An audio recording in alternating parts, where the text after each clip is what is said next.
Chad. Hey, Jamie. How are Welcome, you? everyone. This is this week's episode of Paranormal Lens, hosted by Jott-Nyx Paranormal. Jamie Widener here, Chad Thomas over there. The usual two that you see every Tuesday at 9. Um, what's happening, buddy? Oh, just work, more work, and all sorts of stuff. So, yeah, Yeah. You know that. I mean, that's what we do, right? mm, Welcome to Adult 101. yeah. You got It to was, take some time every once in a while just to balance it all out.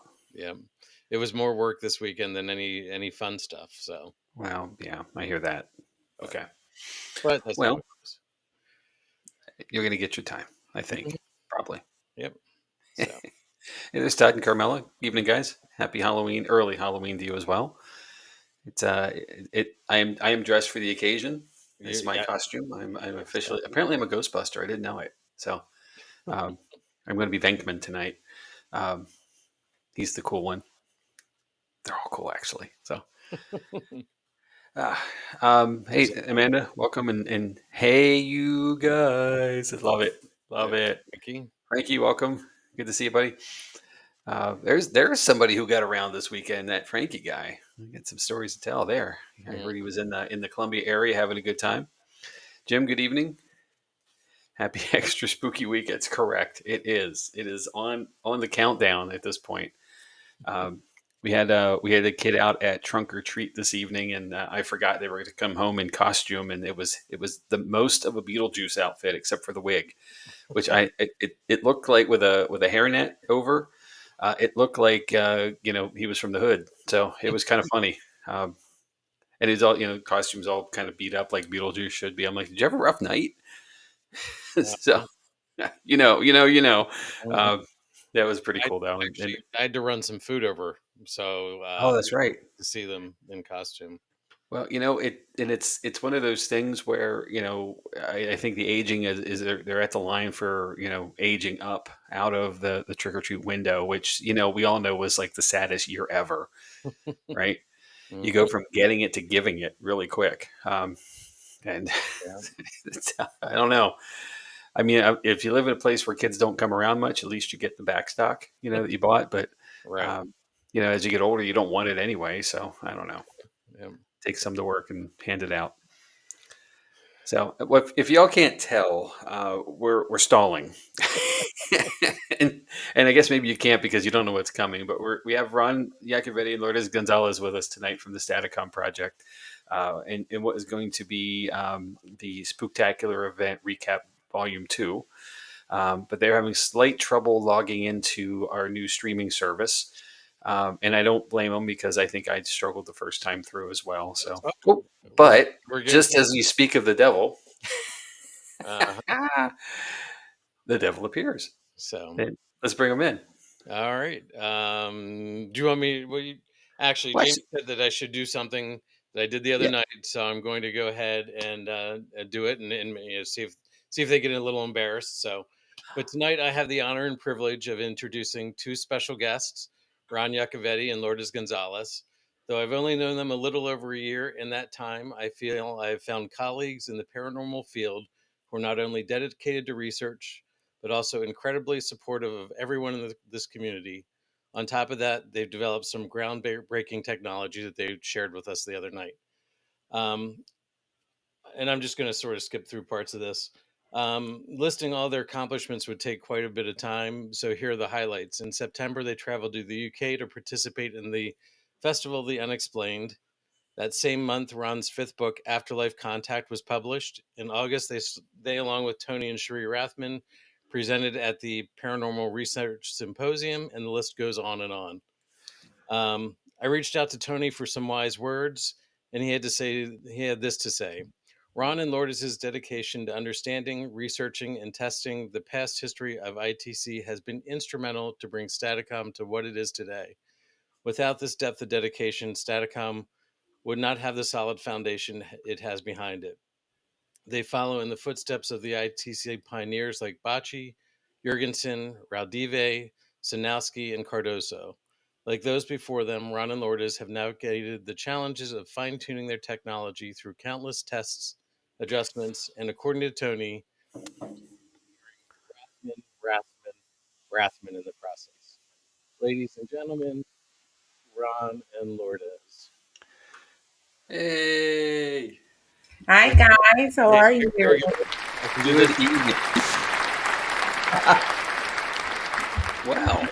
Thank you. That was very kind of you. Thank you. Of course. Of course. Good evening. Welcome. How Good y'all evening. doing? We're good. Good. Can you hear us all right? I can hear you just fine. Chad, I think we lost you a little bit there at the end of that wonderful introduction, by the way, too. Oh, well, I'm sorry. But the point is, and I'll tell you guys, when you heard that, in the room at the Spook-tacular event, and I had no idea it was coming, and I stood there and was like, oh my gosh, that was awesome. So, but it's every bit of it is true. You guys are rock stars. Oh, that's weird. So, Yeah, we've thank you for yet to taking some crash a time out of hotel your room. busy schedule. Well, you got the Vegas thing in the background, so I think you're well on your way. So, Yeah. No, we if appreciate it was someone else's hotel room, maybe, right? But you got to get your Yeah. deposit back. Yes, clearly. We've reached that stage of life.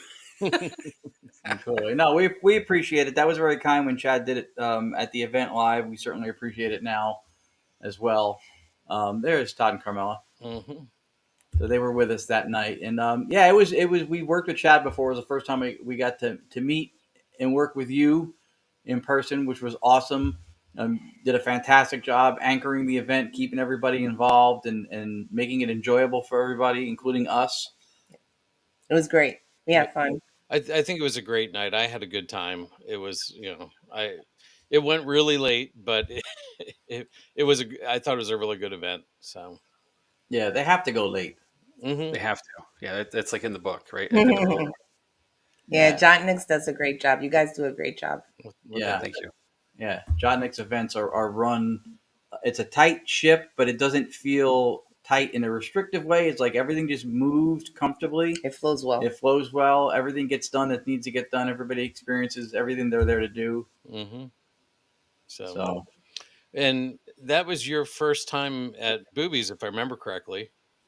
yeah, oh yeah. And that was something I wanted to mention because you guys talk the place up, and everybody has favorite places or places they go, and they talk it up. This place is amazing, yada yada yada. You guys did that too, but as much as you seem to be really selling how cool this place was, I would say now that I've been there, you probably undersold it.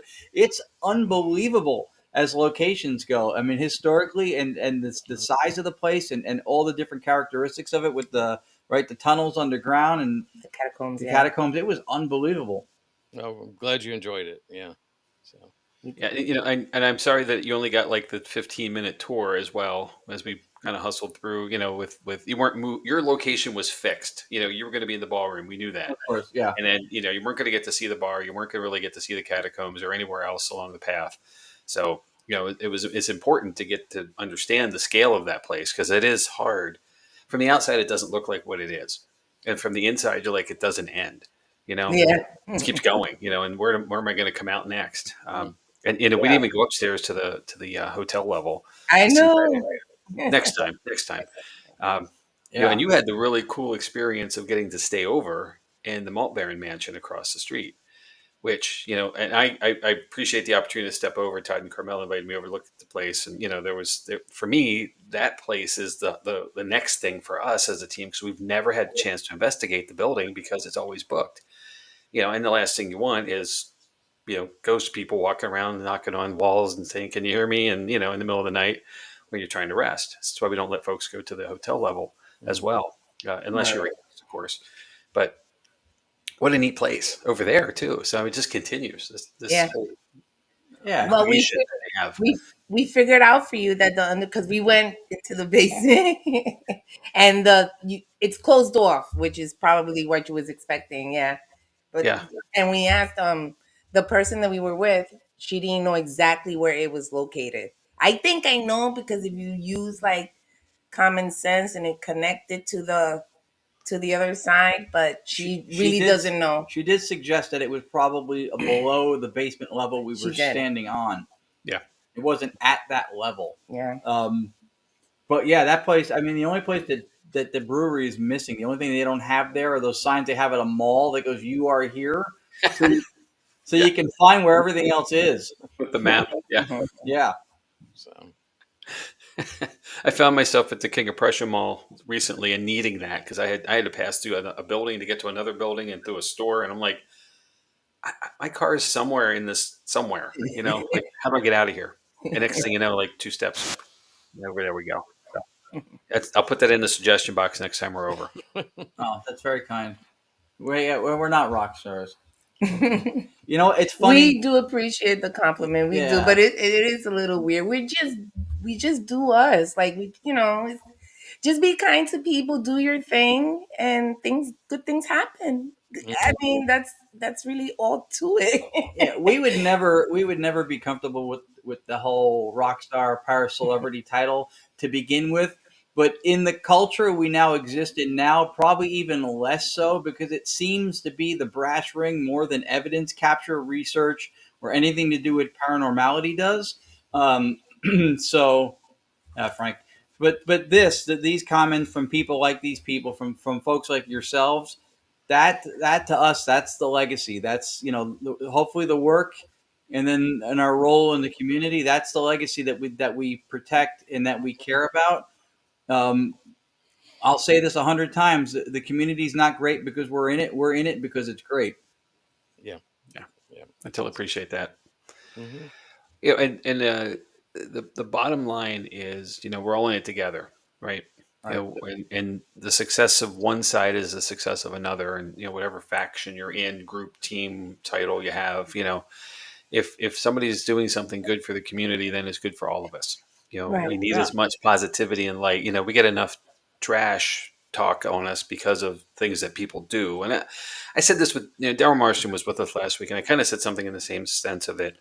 Uh, when somebody fakes evidence and presents it, and it gets proven, that's a black eye. That's a smear on us. Or when somebody comes across with false claims or things, they rip people off. Like you come to do an investigation, you don't get what you're supposed to get. All of those things are the negatives that we don't need, because it's hard enough for people to take us seriously at times because it's not a real thing. Ghosts aren't real. Paranormal stuff is just a hobby, and yes, it is a hobby for a lot of us because we don't do it full time. But it's that thing where we need all. I'm not going to say this quite right, but we need all the help we can get, and we certainly don't need any negativity. So the work you're creating, is pushing us in the positive direction. And the evidence you're capturing is certainly doing so. And because there is, and I'm going to say this probably like 62 times tonight. We're probably all going to say it, but timing and relevance really come into play. Mm-hmm. And it fascinates me there because when we have EVP sessions and we're recording, and we have audio and video running in a session, we don't know what we got until we're long gone. When we have the opportunity to go investigate somewhere, it might be the only time we go there. We're fortunate. We're very blessed to say that we can come back to Bube's Brewery every month and get to do this over and over and over again. We've been doing it for years there, so we have that compound knowledge and experience level. But when you're paying your money to go to, a place and you can only get there once, you're going to get what you get, and you have to go back and you kind of have to piece it together because, you got to trust that everybody in the room is honest. It wasn't them making a noise or something happened. And, that was physically us first, and then take that stuff away and then figure out what you may or may not have got. And we all want class A EVPs, right? But we don't always get them, and we rarely get them. What you're hearing on the regular is in that category, and it's amazing. So I'm gonna stop talking because I don't think I really said anything, but No, you didn't, and we well, appreciate it's it. in there. And I've been criticized in the past for not taking enough credit for what it is that we do and what Tony and Sri Rathman do as part of the Staticom Project team. But it's so important to me, not just for progression purposes when we are trying different things and having an awareness of what was done and who did such before you, but for the reverence of it too. Because had it not been for the pioneers of direct radio voice, had it not been for the kindness of Dr. Annabelle Cardozo, who's the last surviving of the original guard of vocal phenomena researchers out of Europe, she's the last one. Bachi, Sinkowski, Jurgensen, Radove, they're gone. So if it was not for that reverence and respect, we wouldn't be sitting here right now. You know, the Rathmans and us would not be involved with all the stuff we're doing with Staticom had it not been for her kind of, she mentored me into this, and then I got the other three of us all involved, and luckily so, because it's been a fantastic ride so far. But that to me is really important, and a lot of times I get criticized by our friends, going, "You don't take enough credit for it," but you know, somebody builds the foundation and you put up the house. You always have to remember that that's what you built on. Right. Absolutely. We're all walking in someone else's shadow to get where we've gotten. And someone will come in ours behind us, right? And I mean, that's just the way it works. To get to is we have to be ready for people to follow in our footsteps as well, and be able to continue the research once we're ready to hand it off and things like that. So, yep. So, No, absolutely. Bert has an interesting comment here. He said he's gotten more Class A EVPs at Boobies than anywhere else. I believe it. Yep. Yeah. I believe it. That place was. We did. It's Todd and Carmela mentioned earlier. We did an EVP session in the basement of the mansion or the manor across the street where we stayed the next morning, and we did get some pretty good stuff down there on recorders. So yeah, I think we mentioned to you we actually heard our first disembodied voice at Boobies a month and a half or so ago. Yeah. Yeah, we did. Alex, your son Alex actually caught it.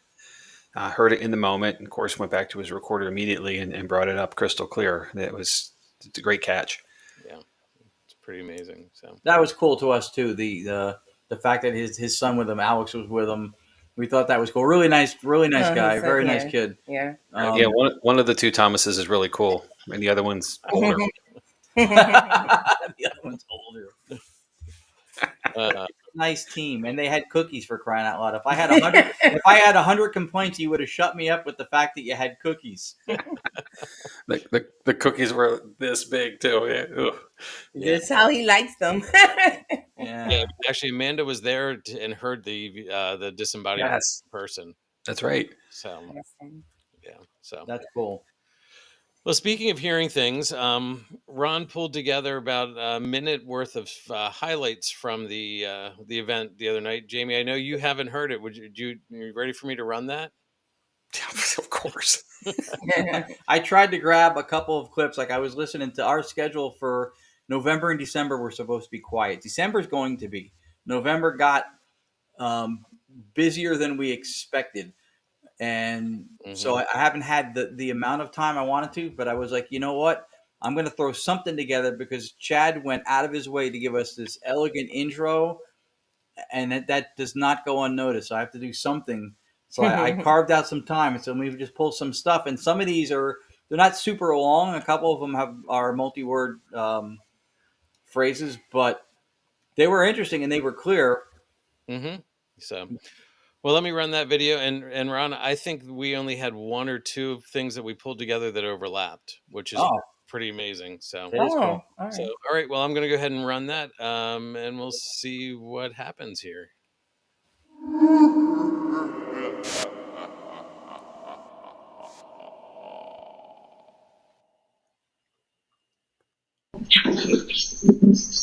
Chocolates? There's nobody here who understands German. Could you speak to us in English? Yeah, so did I. Did you hear that?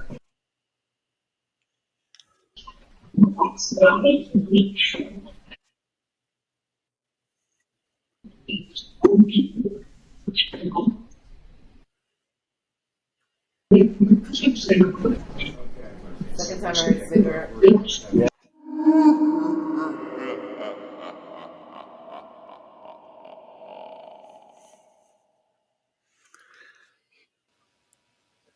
So that was sort of fun. A couple of quick ones. I'm wondering if I'm the old person they're talking about staying up too late. I thought they meant us. I thought they meant all of us. Yeah.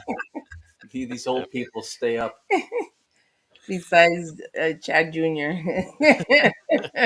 He brings down the curve way low. So, and Kyle's joined us. Hey, Kyle, good to see you. Hey, Kyle. Hey, Kyle. Kyle's a good dude. So we have to go visit Kyle again. So yeah, it was a fun night. I was only in one session, so I only had could only grab clips from that one session. Ron, if you get a chance and can email me those the other sessions, that'd be great. I'd love to listen to them. Yeah, I may transfer them too because there were a few people from the event that did reach out to me on email, like I told them they could. Uh-huh. And I'm going to send them all the sessions too. Okay. I'll do the same. I'll probably do it all in the same email. I'll copy all you guys on the same WeTransfer, like I sent you that thing today, to be able to go over it. I'm sure there's more stuff there. We had one very profound sitting where the one mother-daughter heard stuff that was very relevant to a very personal, tragic event in their family. They came up to us afterwards and told us. We had heard and called out all these things that they had heard, or they called them out during the session, and we had heard them also. And it was, to us, clear speech. As a cohesive message, it did not hit us that way because we didn't know the context within which it was making sense to them more and more and more. But it was. Yeah, it was resonating with them, Yeah. right? I think it was. I was hearing a lot of stuff and I was repeating it, and I could see both of them going. But I just thought because they heard the same thing that I was hearing and that others were hearing, but it was, they were resonating with it. Yeah, it was And part we don't want to go into details about the personal experience for them, but I think afterwards we were talking about this and it became a personal experience for you guys because I think it helped bring them closure. And you said we talked about how that's what some of this is all about, is bringing closure to people and making connections for people. And I personally truly believe that. I believe that we are blessed to be able to do this to help people. I think if we choose to do something that is not what it's meant to be, like for our own benefits perhaps, it may get taken away from us. I really truly believe that. I do. I think this is meant to help people. Hey, Robert. Yeah, I agree with that. I mean, that's funny because that's Marcello Bacci, who made direct radio voice most famous. That was what he did for in a ballpark of 20 years or so. Was he had sittings in Grosseto, Italy, and parents mostly who lost children would come. He didn't know who was coming. He would get the voices and names of the children, and he would give these people these moments. And so when we started, we saw his work. We saw Dr. Annabelle Cardoso's work, etc., and other folks that were doing direct radio voice. And we were just wondering if we could even do that. Is that something we could replicate? Never mind build upon, try to move forward. We just thought, can we even do that? right.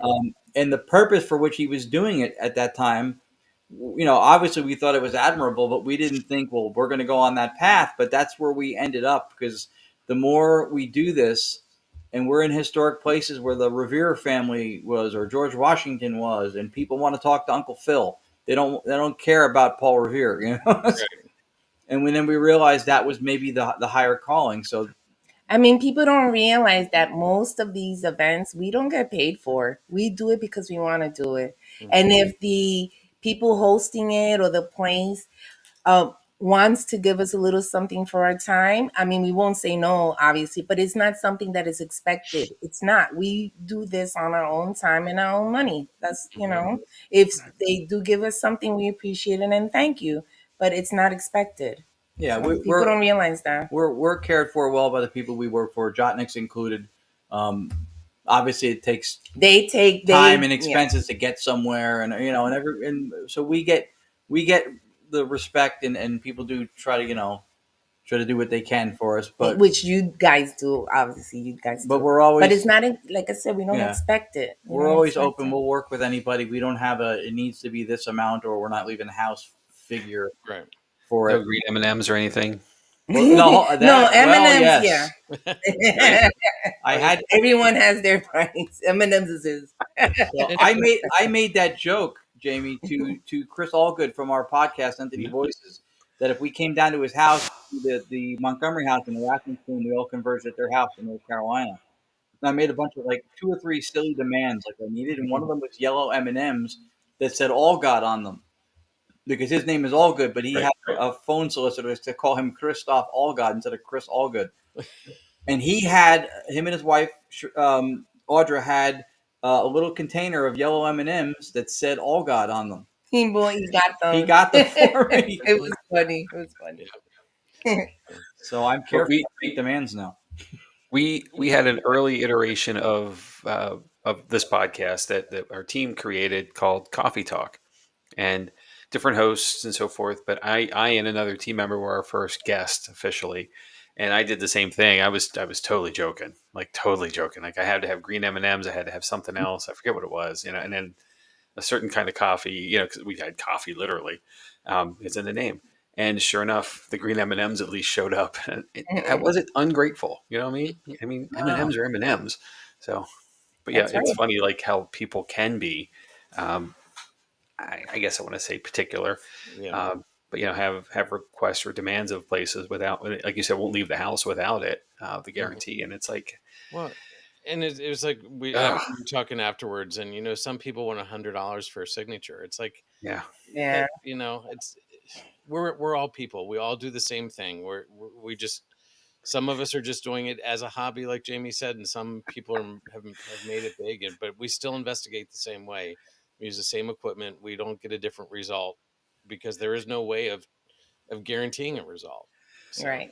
it's Yeah. so just a real quick aside to that, and then back over the summer, I forget when it was, Ted, like the beginning of the summer, we were at a friend's party, a pool party, and we found in the course of sitting near each other, which of course we hang out, right? We're there, and we were sitting kind of close together, and somebody came over and asked if we were the people from Jott-Nyx, and of course we're like, yeah, like how do you know that? And apparently they're fans of the podcast, and wanted to have selfies with us. And I'm like, this is the most strange thing, because Mhm. it's us. I know it Yeah. is. It's strange. We got faces for radio. So first of all, how do we recognize us like at all? Mhm. And then second to, and obviously we're video, so I get it, but we can see us. But Right. it was a very humbling moment to like, oh wow, somebody actually likes what we do. It's cool. Yeah. Yeah. There was never a thought to say you need, no, or this or that, like I was like, well, hell yeah, of course. So, well, Jamie, speaking of being recognized, that's going to lead me into a clip here. Okay. So I just have audio clips. I didn't have time to throw together video. I appreciate you being able to do that, Ron. But I was going through things last night at about 10:30, 11 o'clock, because I was sending you some clips. Yeah. So I didn't have anything time to put that together, but let me just play some of this audio back. This is the first clip and see what you hear. Chocolate. Jamie. Did you say Jamie? Yes. Hey.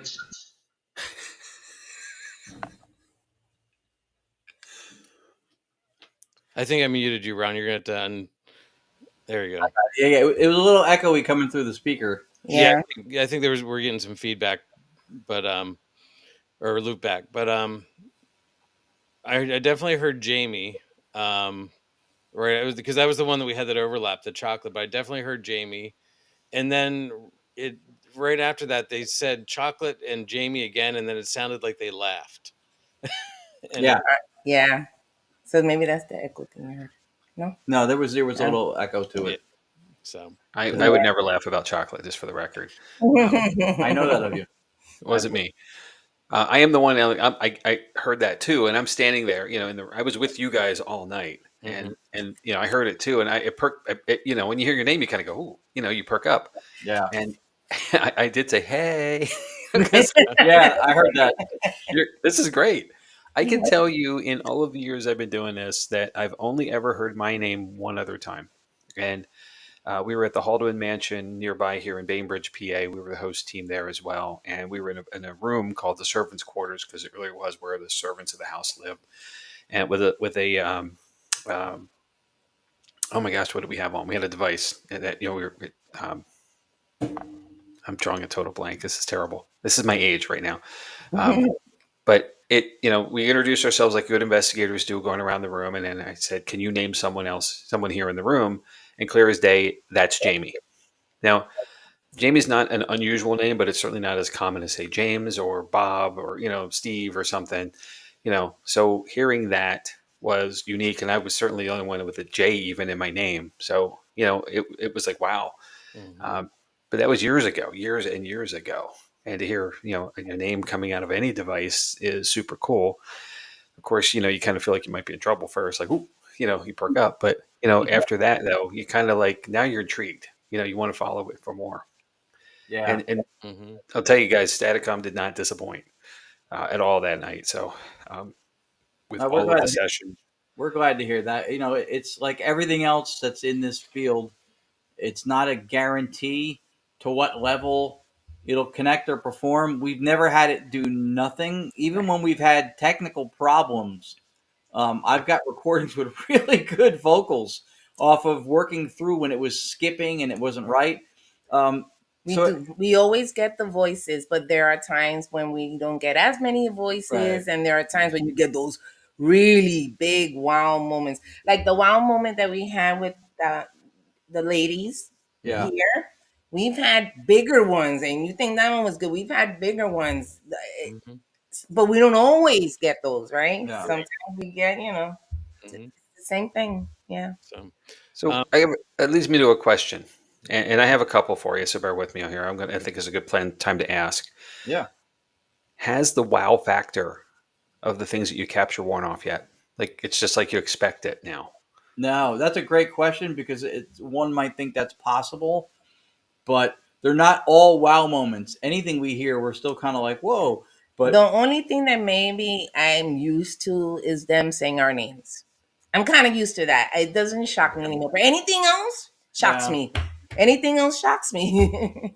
But even that, sometimes circumstantially, like she would come down to get water from being in bed, and I'm still up tinkering with it. And she walks into the room, and a voice goes, "Hi, Lourdes," and she goes, Yeah, but before I used to like freak out. I like, oh my God. And then Yeah. things would come through and I couldn't hear it because I got too excited. So now I'm used to it, that if they do say it, I actually respond to see Right. if they give me another response back instead of drowning it out because I'm like, "Yeah, that happens to all of us." yeah.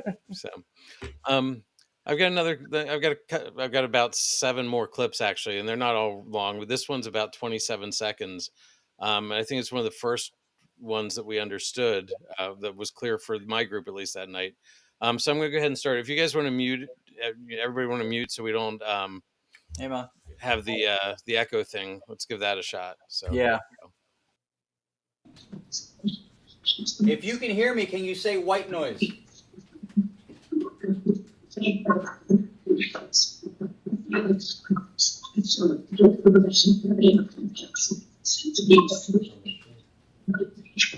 When if you guys hear something, you can repeat it. Did you hear? Get permission. You have permission to speak from us. No, we need to ask Eloise for permission to speak to the kids. Oh.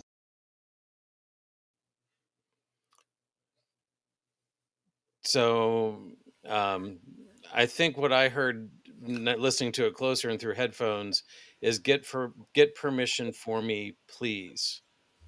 Okay. Which was really cool. And actually, I think I didn't hear white noise, but I heard noise.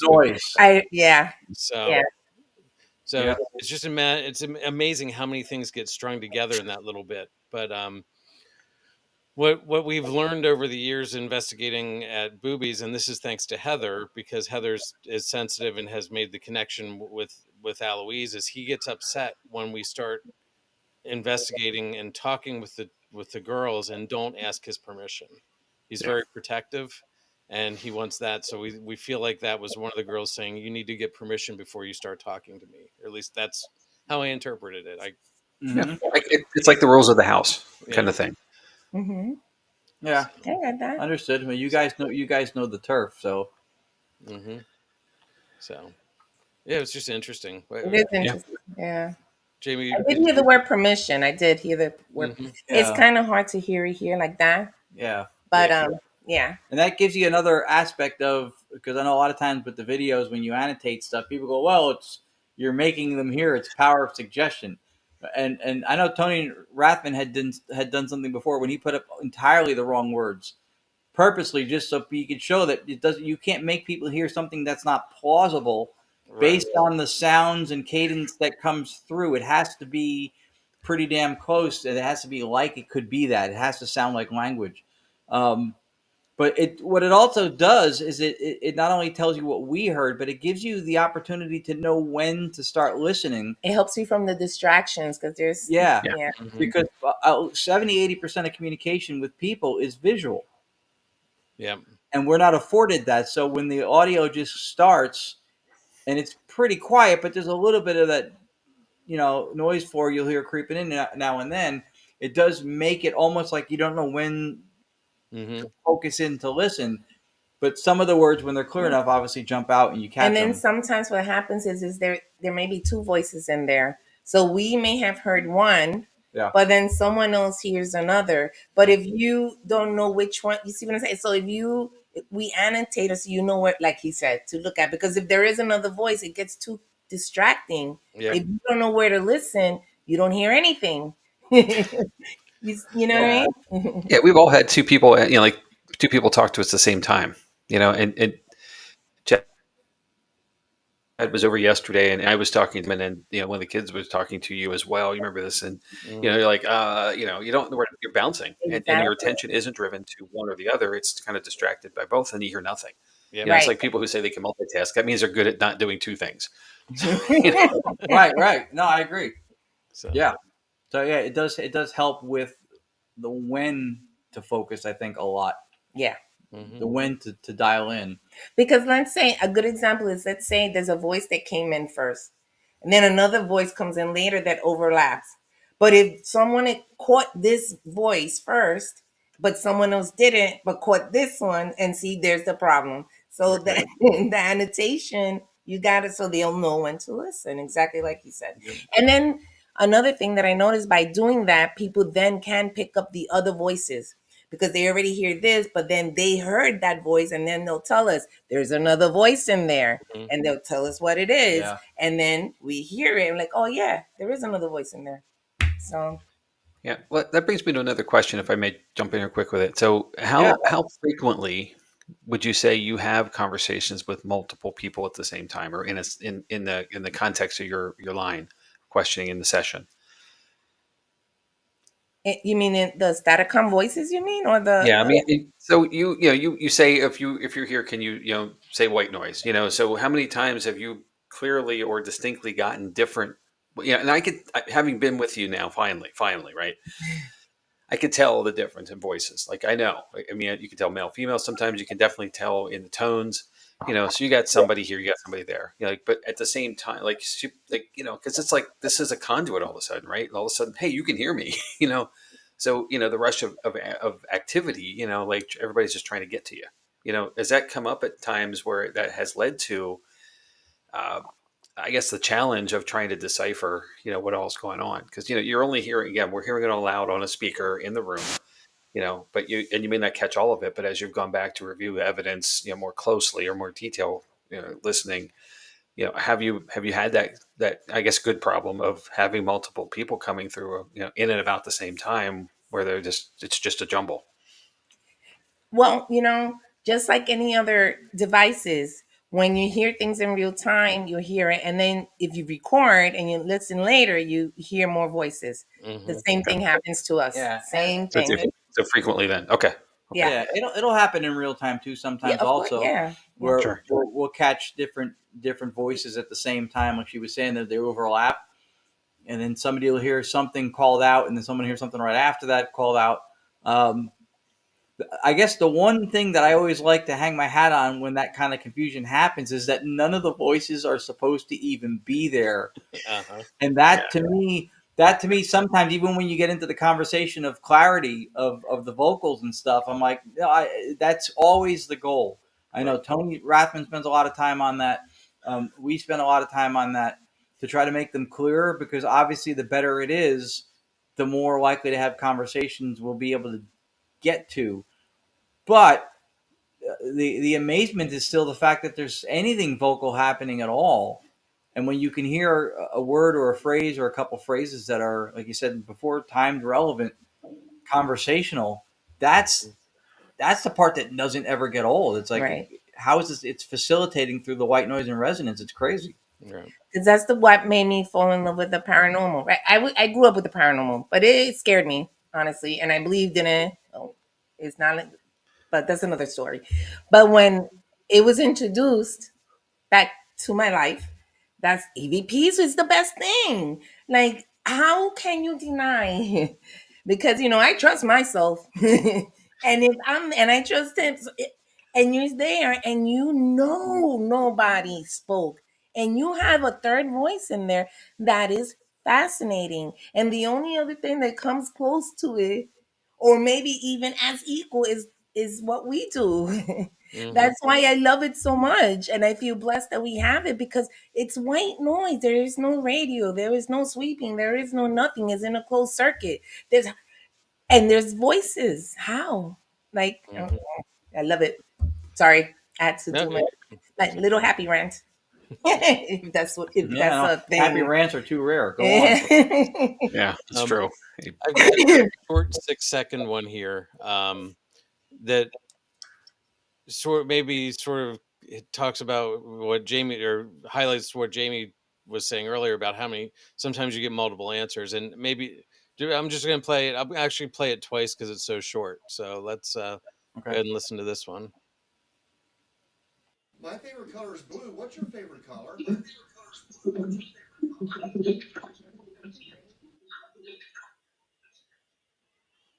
My favorite color is blue. What's your favorite color?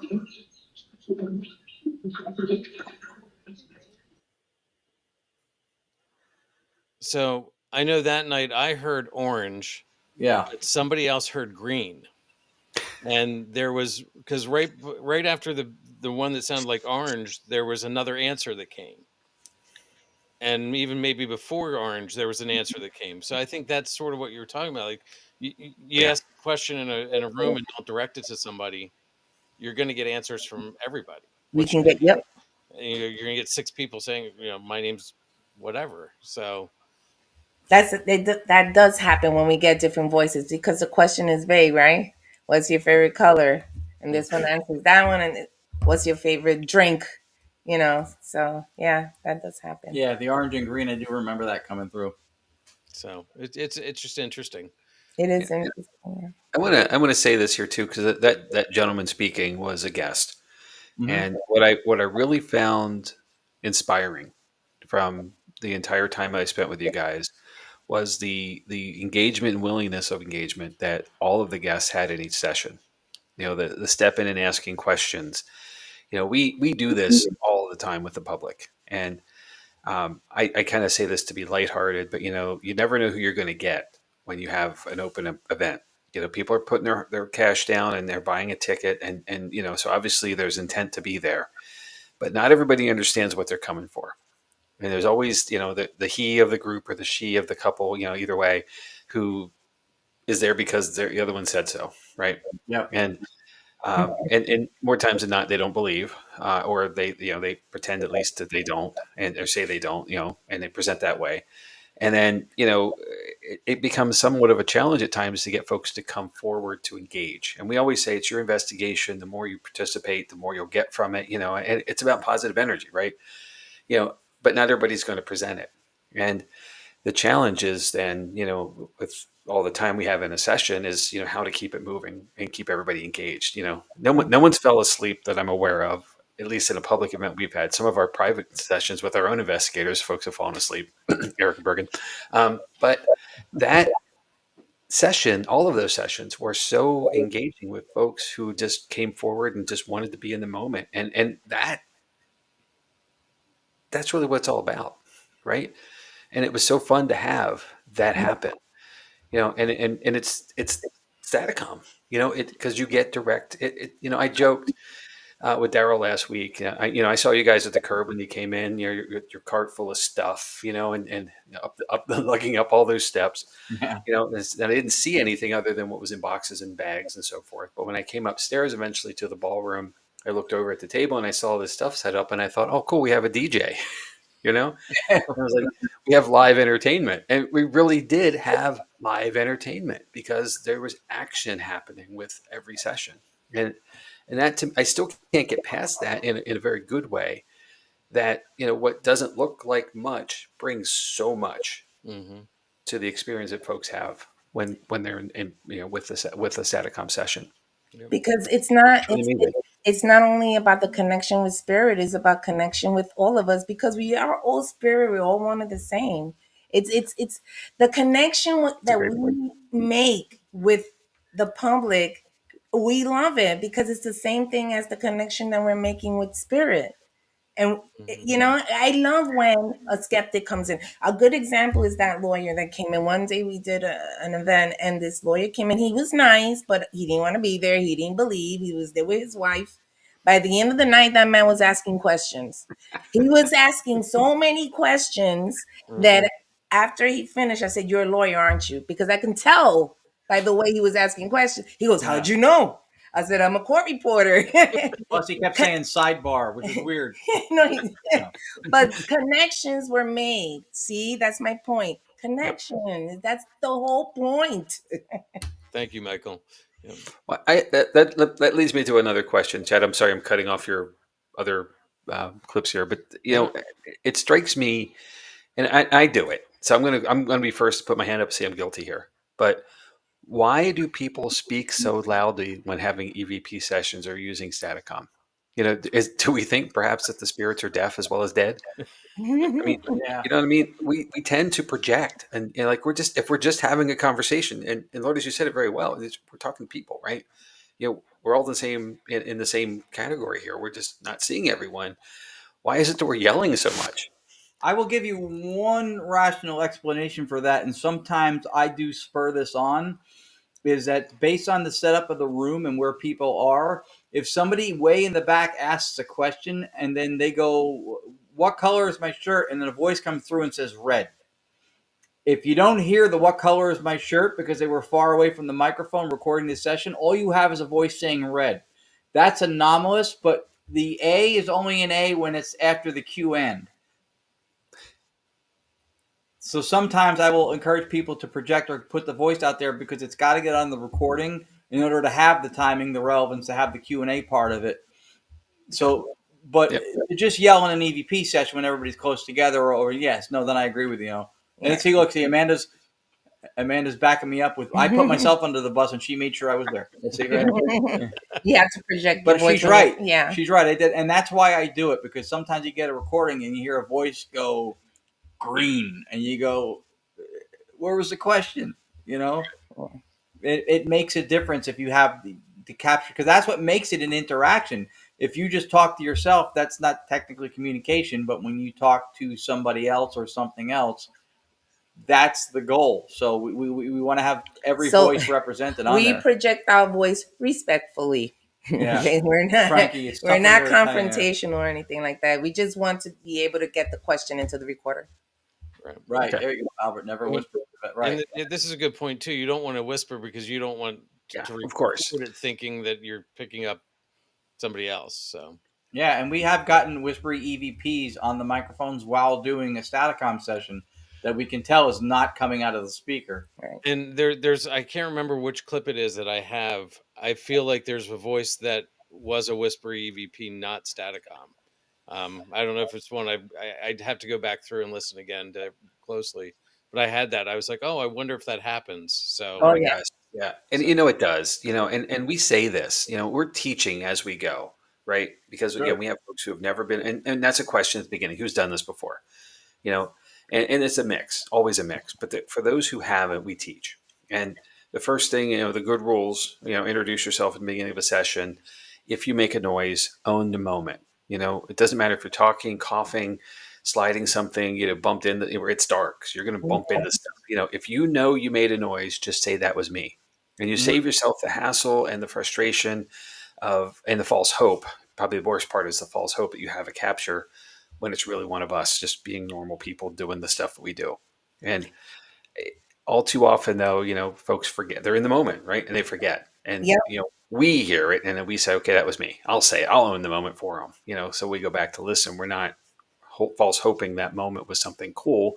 And it's really just somebody slid a chair. mhm. The most guilty people of that are the most polite ones. And I tell them it's true because I tell them all the time. If you happen to bump someone, don't go, "Excuse me."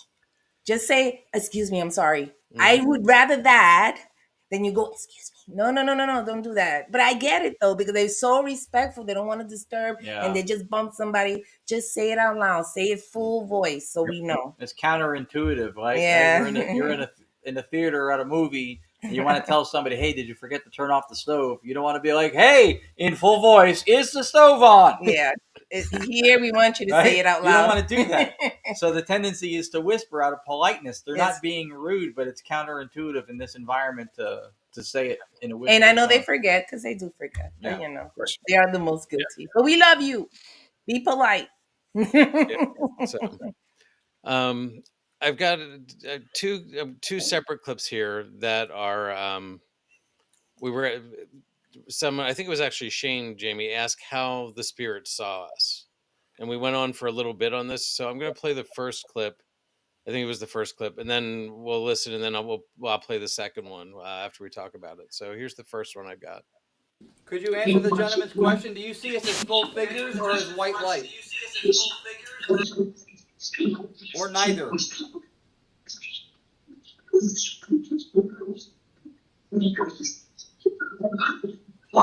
Honestly, I heard neither. Not neither. I heard neither.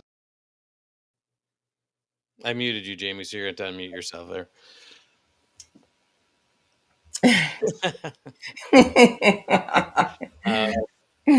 It's funny. I got a little pop up that said your mic was muted by the producer, Chad Thomas. I'm like, whoa, he got a title. Yeah, he produced Nice. So yeah, that one is, it's funny because I feel like I heard them repeating the question to them among themselves. Okay. Like, does that happen as well? Yes. Yeah.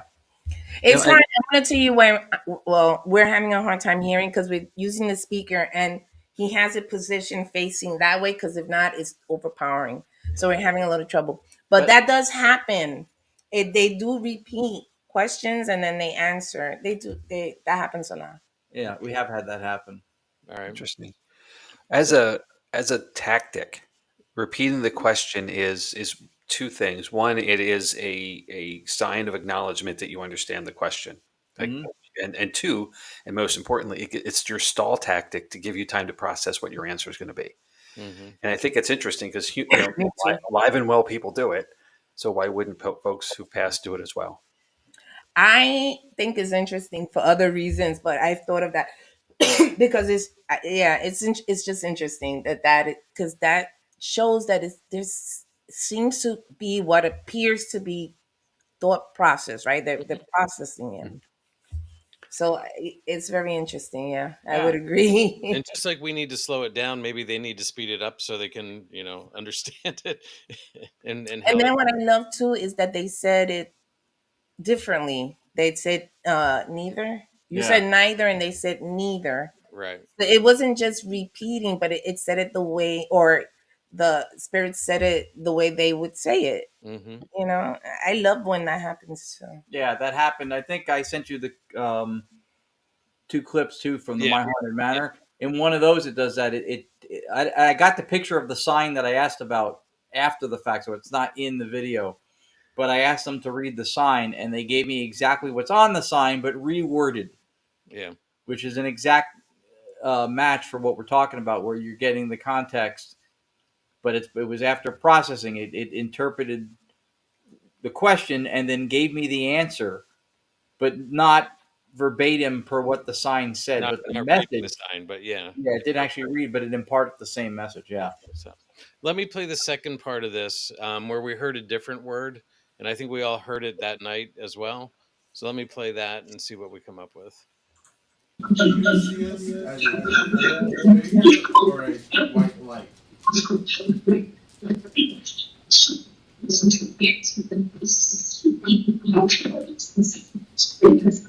heard emotion. I heard that too. So that one, it definitely seems like there was discussion going on, and with it. And again, I think we got a couple answers, but the clear one was emotional. Yeah. Yeah. And you notice the common denominator in a lot of these things. Here's them. I think after the emotional, honestly, I think I hear focus, stupid. I hear like there's some other stuff in there, but emotional was the Yeah. clearest. I also heard throughout this line of questioning, listen to me. They say that a lot too. They Yeah. kept saying, listen to me. And it was hmm like, oh, interesting. So Yeah. it's like, we're giving you a message. You need to listen to it. So, Yeah, you'd be surprised. We get focused and listen a lot. A lot. And you'd be surprised sometimes, and this happens everywhere we go.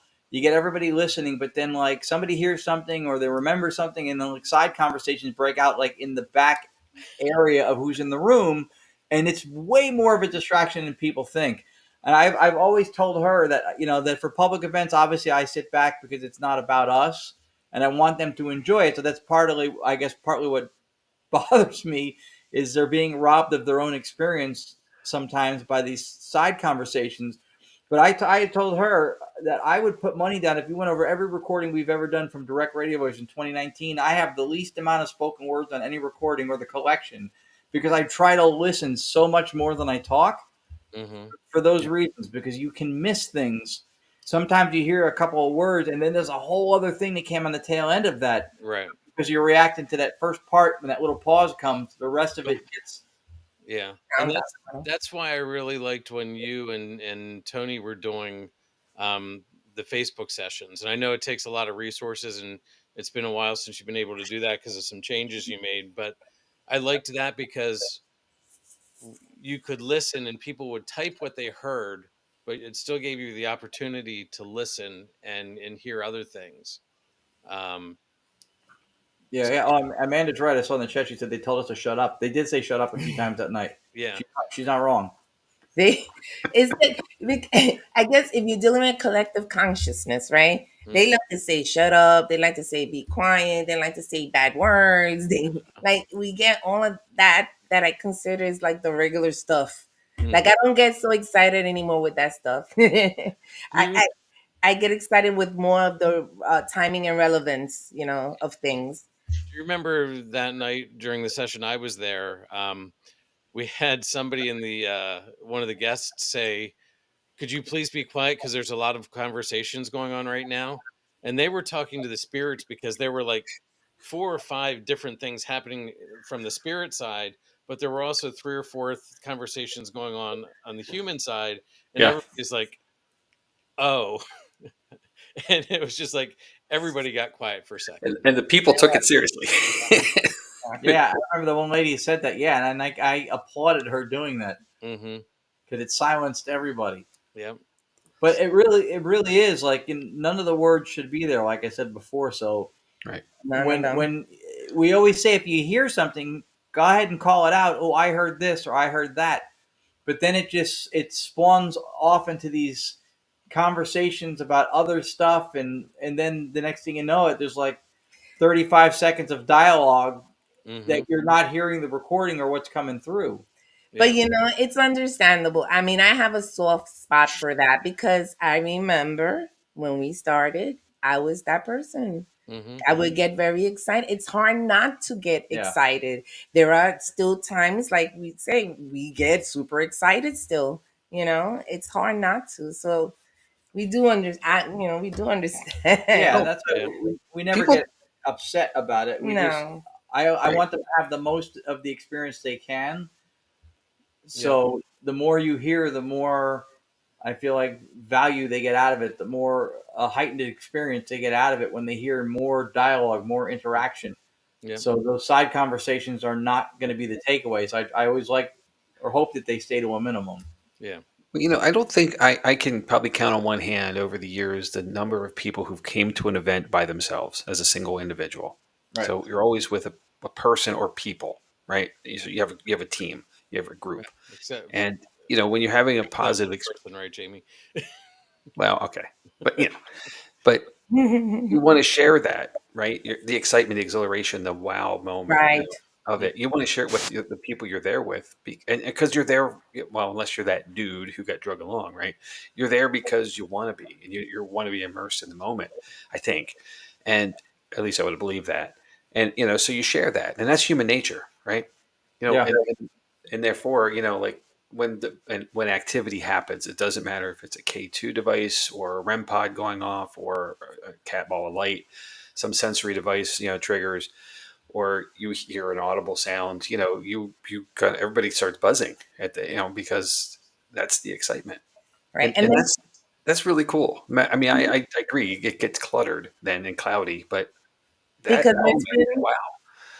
there's been instances when the people that are talking are shy and they're hearing something that's personal to them, because that's happened to us too. Yeah. And so they're whispering and it is disrupting, but that's because they just heard something that they believe is a loved one, and they're like, oh my god, that's, remember this, remember that, and they're piecing things together and they're talking about it. And you don't want to take that away from them either. Exactly. So you see, like, Yeah. It's a it's friend. understandable, Yeah. you know. I want to come clean on something. So well, a lot of things I probably should come clean on, right? But here in this moment, I'm going to come clean on this. I had I guess, a certain understanding of what to expect from my first experience with Staticom. That it would be contact and engagement with the folks who we know, the boobies specifically, and the things that we know about the brewery. I was not expecting nor prepared for the external things, like the second session where the group had that direct engagement. It was near and dear to them, Yeah. and the power that had. Mm. And it was deep. It was real, Yeah. and kudos to you guys to be able to navigate that on the regular, because it is, it's different for everyone, of course. And but once people start understanding the pattern and get the connection, how do you go from there? And that could take the whole night, right? It could totally derail whatever you're there to do or intend to do. And I get there's a challenge in that, but you guys handled that situation so very well because you have experience doing it, and Well, you had the care to keep doing it with that family as well. I recognize that feeling that you're feeling, because that's what I felt with our first experience. And the young lady was 15 years old and she heard her grandmother. Mm-hmm. And even talking about it now gets me. That first experience was a very deep, emotional, like, made me realize, holy, Yeah. holy moly, what do we have here and what just happened? Yeah. My third book, the Digital Seance Initiative, and now the sessions we do like that, which we call them digital seances or TDSI, and the Rathmans do them out in Arizona also. That's what that was born of. It was born of giving people the quiet and the focus, and the opportunity to have those moments, because like I said before, you were in this place that Paul Revere grew up in, or his nephew or grandson, and people want to communicate with the other side, with the people that they know more so than the historic figures. I'll tell you that to this coming weekend, we're at the Jersey Para Unity Expo. We have an ITC exhibit room for the 2 days in one of the rooms that's off the main area. We were there 2 years ago, I think it was, and there was a gentleman there for he spent the whole day with us. Older gentleman, has had a walker. The following year, he came to the expo. He didn't come in our room at all, probably because of the year before he missed the whole thing. He did nothing but our room. But that first year, he's with us, and he's there the whole time. And he asks some questions, and he's just listening, and he's hearing stuff. And then he's finally going to leave, and he goes, "All right, well, thanks." He goes, "This has been really cool. If my wife comes through, tell her I said, hey, a lot of the mediums that I talked to in the main room said that she's around me a lot." And then Lourdes goes, "Wait, hold on. Maybe hang around for a minute." He goes, "What was your wife's name?" And then he told her. And I said, "Yeah, let's see. Maybe we'll get her to come through." So he comes back over, and I don't think anybody even asked a question yet. And I heard a female voice, not loud, but one of those ones that's softer a little bit, but clear. And I heard a female voice go, "That's my husband." And I kicked my chair out and stood up and went, "What?" and walked out of the room. And her and Anthony Simonelli were like, "What just happened to him?" I went, "Did you guys not hear that?" And then I played it afterwards. That's my husband. Right at that time, I was like, "That's nuts." And that was probably like the little girl thing was for her. That for me was like this can be powerful in a very positive way for people. Yeah. And that's the most meaningful part of it for us now, is if we can give those moments, if those things happen, they tend to happen at least once every outing. Sometimes not, but for the most part, more frequently than we probably would have expected. Yeah. Yeah. Wow. That's I heavy. know. It's It so is. cool though. It's very cool. I mean, that's this goes back to the beginning of this whole conversation, right? It's you guys. It's the personalities and the kind hearts that you both have that are willing to go that distance and length and take the time and provide the compassion and care that is needed to allow that to happen. You're not in it for the get through the thing. It takes what it takes, and you're going to spend the time. And you have the intuition to ask the good questions, and not only of the guest but also of the others. And it comes through. It really comes through. Um, We Yeah, appreciate we, that. we We do. appreciate that. Thank We you. feel like, you know, the notoriety and the acknowledgement we're getting more and more from doing this. Um, it's still more valuable to us when we give people those moments. There's a testimonials page on our website that I started building just from last year's Paraunity Expo, because a couple people had these really profound moments like that. 3 of them, I think, in that same day, and Yeah. they wrote the testimonials and put them out. And that's Yeah. we can't lead them. We can't lead them in a like a leading witness kind of way where we know what to ask or what to try to get for them, and we don't even know them, and Right. they're hearing stuff, and then it's like she'll hear like, I heard this name, and the And lady's like, that was the name of my son who passed at age 6 or whatever, and I'm actually carrying his baby blanket with me, and the lady had it in her purse. um, Stuff like that. I so mean, we have no way to know any of these things, but and that's why a lot of times I do repeat what I hear, even if people don't hear it, because if they're not used to listening, when I say the words, a lot of time they'll resonate. Not a lot, but when there's someone resonating, they'll say, oh, they'll get surprised. So it's like almost like if you take away the Staticom, they will be they will think I'm a medium, that I know things that but right. it's because I'm hearing it through Staticom, Right. and I repeat it, and they're like they resonate with it. It's so amazing when that happens. It's just a beautiful thing. yeah, it's more valuable to us to impact somebody in a profound way than it is to impress them in some kind of a technological way. I mean, I think it's just it's more we could do all the hand waving and stuff and talk about this and that and results, and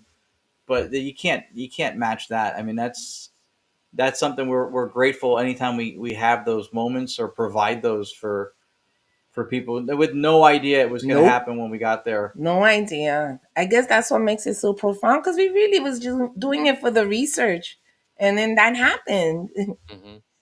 And it just makes me and us, but I'm speaking personally, it makes me just want to keep doing it more and more and more, because I just love it. I want to do this to help people, because I think that's what it's meant for. Hmm. I can't argue that. You Yeah. keep up the good work. So Thank you. Ted, do you have any more clips? I have one more clip that I wanted to play from Boobies, and then I have the 2 clips that Ron had shared from the Haunted Manor Okay. that I wanted to just share, because it's what you guys are doing a couple times, several times now. So, but let me play this last clip. Um, we get a lot of questions about whether the recipe is hidden in Oh yeah. the in the brewery and We where ask that question a lot too, though, right? ask the question a lot. So, knowing that, Jamie, I want you to listen very closely when it comes to the end of the clip and Okay. see if you hear what I think I hear. So, we're going to go ahead and get yourself muted. I'm going to play this, and we'll see what happens. Well, did Eloise hide his recipe somewhere in this building? I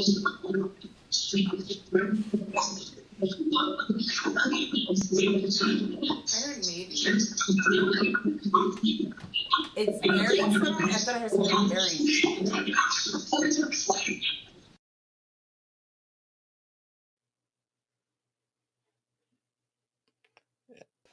What But you, What did you hear, Jamie? Anything?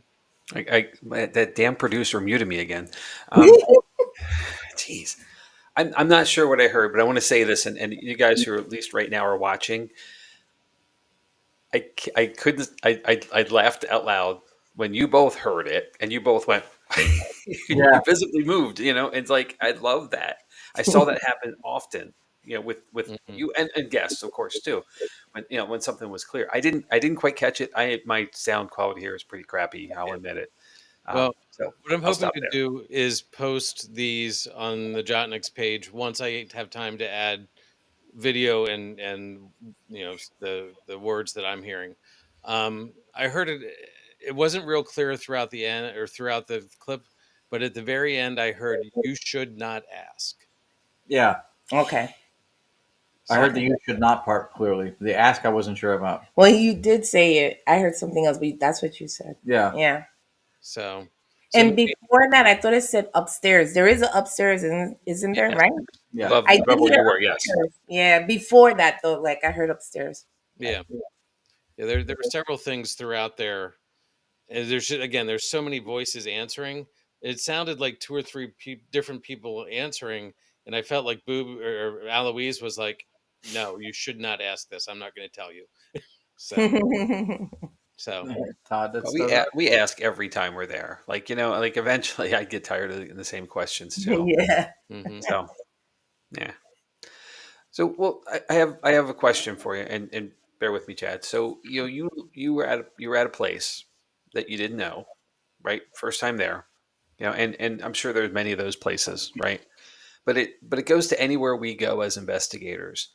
You are having a different connection than most of us can have because it's in real time, right? So you're getting direct voice response, and in that, as you exit and leave for the time you're there, do you ever worry that somebody's going to say, "Hey, I really enjoyed this. I want to do more. I'm coming with you." Any fear from attachments, or what do you do to protect yourself as you leave to keep that from happening, or has it happened? There's a lot of questions. Sorry, a lot of questions. no, that's good. We have not had an attachment issue with this. Um, we've had a lot of experience that what I would say supports the idea of non-locality. We've had spirits come through or voices come through when Tony was doing a session, a digital seance out in Arizona, and tell us exactly how many attendees he had. We checked the next day. I said, "Did you have 40 people?" He's like, "Yeah." "How did you know?" "Because we ran at the same time, and then that was the number we got." So I don't know. Even and this gets deep now, because when she mentioned before the idea of that we're communicating with consciousness, a collective consciousness of which we're all individual fractal parts of, but dissociated, so we're not all in the same head, right? We have our own identities. Uh, in that aspect of it, it doesn't necessarily, I think, limit itself to a location, which is why you could get somebody like Alois, who's known from the family from the location. Why you could get somebody like that mother daughter did, who was personal to their lives and a very personal story.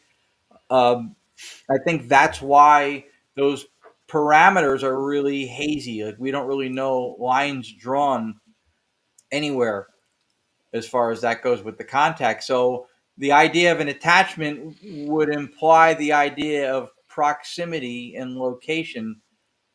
So within a collective consciousness, it wouldn't matter. I mean, they would still Right. be able to Okay. make themselves known here. When we did the Montgomery House in North Carolina for a couple weeks before that, we kept getting what was the name, James, and what's the last name? Said Patterson. Okay. And then we got down there, and there was a James Patterson's picture on the wall. My opinion on that is that with Staticom or any other method, you're not gonna get an attachment from trying to communicate with spirit. I think, and he's right, because I agree with him on that, on everything that he's saying. I think it's more of something mental that happens, and it's usually if someone's in a bad space and they're vulnerable, even if they realize it or not. It could be something that's deep within or something that's happening recently. But I think that's really what happens that gives the appearance of attachment, if that makes sense. Okay. That's what I think, you know. Mhm. And sometimes maybe I don't know. It's tricky because I know that there's something out there that happens that seems to be like an attachment. I don't think it's like he says, I don't think it's something that comes with you like that. But I do think it's something that has to do with consciousness and probably something that's within you and that's making you vulnerable to these mental consciousness things that are happening. Right. See. I think Amanda says it really well here that I believe the energy you put out is the energy you attract. Hmm. Right. And I think I can say this from I've never had an attachment that I'm aware of, at least, and you know, and I hear stories, and I know a story, and you know, one of our team members will be the first to say he was belligerent at an event at uh, Yeah, I'm going to draw a blank on it now. sanatorium in Virginia. Uh, he had a bad night. You know, it just took the wrong path on it, and just got a little loud. And you know, his ride home was he had a very bad car accident. His car was nearly totaled. After getting home, some very odd things happened related to pets in the home. Just more so, just stuff. More so than anything normal. And it took a while, to figure that out and get it resolved. And he he now knows, what not to do. Um, and could it be coincidence? Of course. Accidents Was there, happen. I mean, not to because I don't know the situation, but could there have been something perhaps behind the behavior of what he was showing? Sure. As, right? So I see, would that's think so. Of course. I mean, there's a reason we all do anything, right? right. So that's Sure. where I think there's that vulnerability and something with the mental consciousness and collectiveness that gives that appearance and things happen, car accidents. I mean, I know maybe yeah, that's coincidence, but because it is a car accident, right? But Yeah. it could have just been a coincidence. I It's remembered coming tricky. back from that trip because I investigated with that person most of the night, and I remember driving through a park, a state park, or it was what's this? Was it the Skyline, Jamie? Well, I Throughout, know the location is St. Albans Sanatorium, right? and it's But in Western Virginia, not West Virginia, but Western Virginia on the western side. So I think 81 would have been your most likely route, but well, I came back via you the could have took the Skyline Blue Ridge Drive Parkway as up the well. mountains, and I just because I needed that grounding to go. Like I actually got out and hugged a tree for a while because I knew it. I knew you were a tree hugger. I felt like I needed just to get grounded after that than the night before, and I just Yeah, needed. It was just weird, sure. and We've all I been there. It's we've all had. I think I could say this I say we all. I have had sessions or experiences at a place where it just got heavy, and you almost have to go outside just to separate yourself, recharge your energies, however way you wish it to be, just to recalibrate yourself. And driving a very long distance after an event is always a challenge, no matter what, because you've stayed up all night, you've gotten very little sleep. That's Mhm. right. You're not at your strongest. right, you're Just we're not, vulnerable. and regardless if we're used to sleeping little or or a lot, just the whole thing of it, it wears you down. And I can see where accidents happen like this. An accident is an accident. It's not on purpose. If you Yeah. did it on purpose, it'd be called that. So, I can set that aside. But the reality is, when you come into an event and you are wearing all of the stuff from the day or the week, your life, whatever that, the negative stuff, you're going to bring it with you. And that's why we try to do some grounding and centering, in advance of every session that we do, especially with the public, but certainly even with ourselves, we still do it behind the, when no one's watching, kind of thing. Mhm. And it just lets you get to that moment where, just a couple deep breaths might be all it takes, Yes. and take it as far as you wish, of course. But, and I'm never going to knock anybody who doesn't want to do that, of course, but I do see some value there, and I it do it helps over set the time. tone. In our backyard, and my piece is we're in this. We can see the city from here, New York City, But my piece is back. I love that, but my piece is back there where I see the bald eagles and the deer and the foxes. And sometimes I'll go barefoot and I put my feet on the. I and love it. skunks. And the skunks. And the skunks. I love it all. It gives me Yep. peace. That's Yeah. my peace. That's my grounding. Yeah. Yeah, I mean, you could always go to coincidence, and you can always say that that the Maybe he was accident just distracted with something. right. It could be you could, and you should go through the gamut of Yes. possibilities for it too.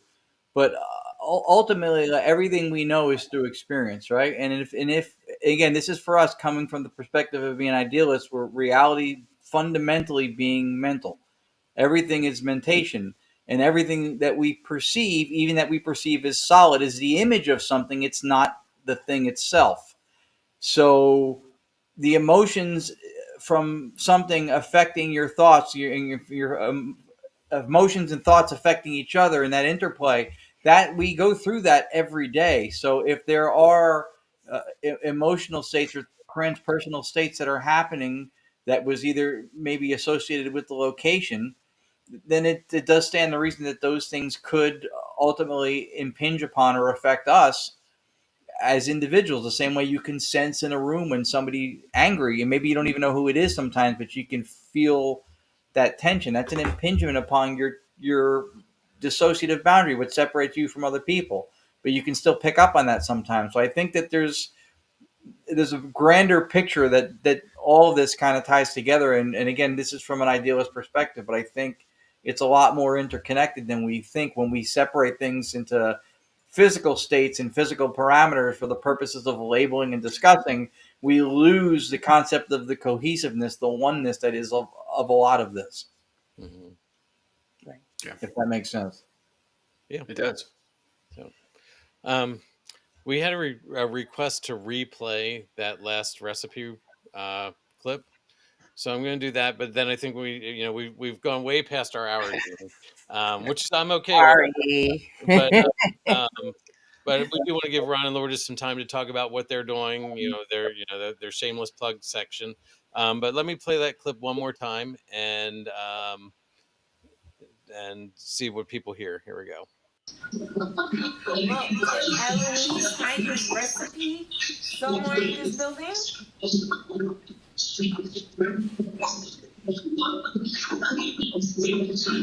heard maybe. It's buried somewhere? I thought I heard something buried.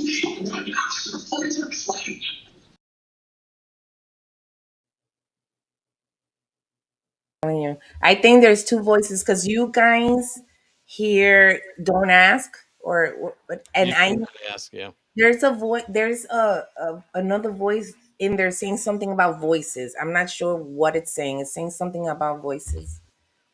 But I that's, definitely want to play with that a little bit and slow it down. See if I can slow it down and listen to it. did you hear the upstairs or no? Like I heard a voice say upstairs. Did you hear it or no? I didn't, but Okay. I'll listen to it again through headphones and see what I come up with. The Todd and Carmelo are there as Yeah, I well. hear two voices in there. And before this slides, because we're getting a bunch of comments on there. Yeah, I'm telling you, there's a couple of Yeah. voices. There I'm may going be to answer this directly. Absolutely not. No way. There's no sleeping on this watch tonight. But then there is another comment here from Amanda. I hear it's buried and something about they're asking, which I can imagine it's annoying because we ask all the time. Mm-hmm. I think there's a couple of voices answering in different ways. Yeah. Yeah. People are listening. I mean, hearing different things. Yeah. And this is the beauty. And like I think somebody said earlier, perhaps it was Todd and Carmelo, about you can go back, because this is obviously live but also recorded. The ability to go back and we all know this. When you go back and you really intently scour and dive in, you certainly get more than you did on the first. It doesn't matter if you're watching a show that you like or something, anything. You go back and watch it, you miss the details, and you notice more stuff the second time or third time even. And I'm sure there's more in there than we're catching right now, of course, too. Mm-hmm. Yeah. Our goal is to push the pendulum to make the review process almost unnecessary. Right. You know when Staticom is the best? When it's silent. When you think it's not working. And we have like two or three voices only coming in. Yeah. But then it gets quiet. and then you hear this one clear voice. That's when static. Like people don't realize when they hear all the voices because it's exciting. I know, but honestly, Yeah. in my opinion, that's not when Staticom is at its best. It is fascinating though. It is, but it does make it harder to hear some things. So Yeah. that's why we try to get it as silent as we can, but sometimes we don't have control over that because Yeah. they start coming in. It's fascinating because that's not something that a spirit box or an app does, where you can hear multiple voices or conversations. You don't have those experiences through those methods. So that does get a level of excitement. But if you can show one of the two clips from the manor I sent, you don't have to show them both. But the Okay. one about the buried woman, that's a perfect example of it, because Yes. in between the vocal responses to us, there's no noise. And sometimes with the exact same settings and everything else is the same, it sounds like what this clip sounds like. And sometimes with the same settings, it sounds like what that sounded like. So we don't know what the difference is. It's the same generators, the same levels, the same settings, the same everything. But in some of these cases, like you'll see on this one, there's nothing. And people have looked at the speaker before, like, is that thing on? And it is. But the Right. filtration is working so effectively, and then the voices that really resonate and get amplitude are the ones that you're catching. And that's my favorite. Me too. When it's that quiet and then the voices are the only thing that emerge. It's not even half as difficult as No? as listening to these to try to figure out what the words are or where they are. It's the only thing there is. Right. Wow. Well, I think what's really cool about this clip is that somebody else was videotaping it or recording it while you were doing Yeah, stuff. they You have could see your reactions, which is really interesting. So Yeah, this will answer Jamie's earlier question about does it ever get old. I'm gonna say no, and if we had said yes, this would be the lying part right here. so let me go ahead and play this. I don't think your mics are going to mute again, so go ahead and get that ready. Yeah, But I'll do here it. we go.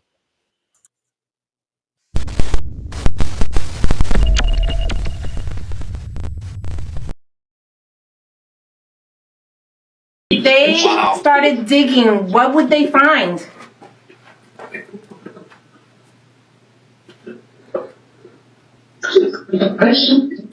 Person. Oh my God! Yeah. Oh my God! Yeah, ask the person thing. Is it a male or a female person? Male or female? Woman. Woman. A woman. A woman.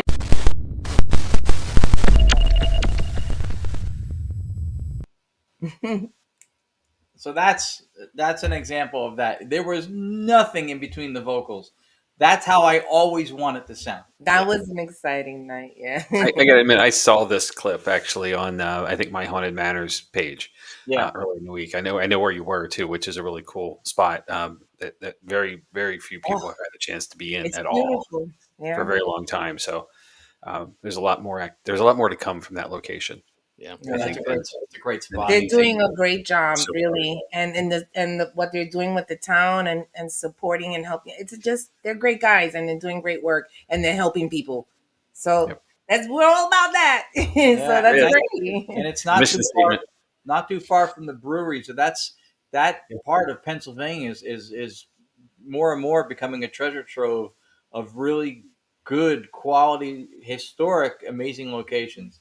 Yeah, we talked with Daryl last week, and Daryl Marston, of course, who was with you as well at our Spook-tacular Event, who leads the charge with the baiters down there at My Haunted Manor.